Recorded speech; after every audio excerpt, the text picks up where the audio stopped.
If you bought a smoker and want to know the best way to use it, then this is going to be the video for you.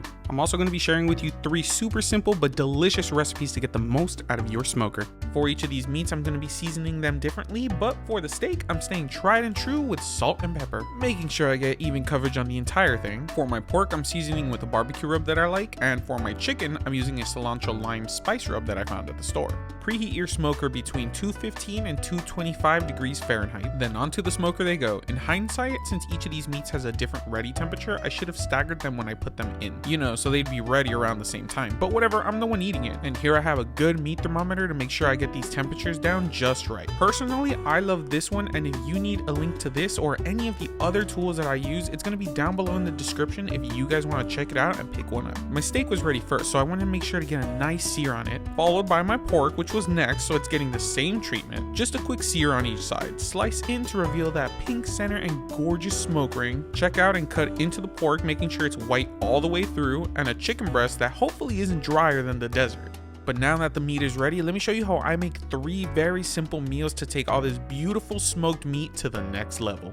Let me start off strong by making my smoked steak salad. It looks nice, it's healthy, and easy to make. I'm gonna start by chopping some lettuce, chopping some spinach, then tossing that lettuce and spinach into a bowl before adding some arugula, some red wine vinegar, then tossing my salad. Hey yo, what the? Onto a plate go my greens, along with some corn, diced tomatoes, pickled carrots, and daikon, pickled red onions, and since this ain't Chipotle, I'm adding extra avocado. As much of my smoked meat that I want, a crumbling of feta cheese, and there's my steak salad. Ready to be smothered in dressing, but a great salad can stand on its own.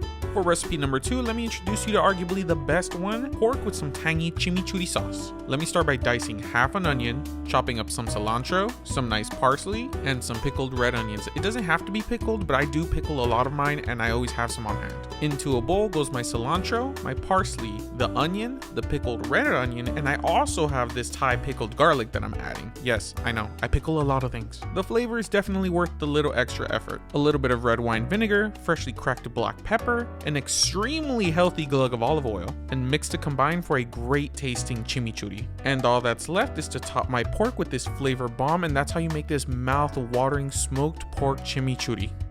And now I do a lot of sandwiches on this channel, at least once a week. Subscribe and check out those shorts if you haven't. This bacon smoked chicken sandwich is gonna be business as usual on this channel. Toast your favorite bread, lay a fat amounts of that mayo, lettuce, tomatoes, and don't forget the pickles. My not dry, super juicy, flavorful smoked chicken, mozzarella cheese, torched to make it melty. Bacon because bacon, crowned with more bread because it's that simple to make a bacon smoked chicken sandwich. Have you ever seen a more aesthetic thing? And that's how you make 3 incredible meals using your smoker. Remember to subscribe because I'll definitely be doing more of these in the future, and I will catch you in the next one, you bunch of nerds.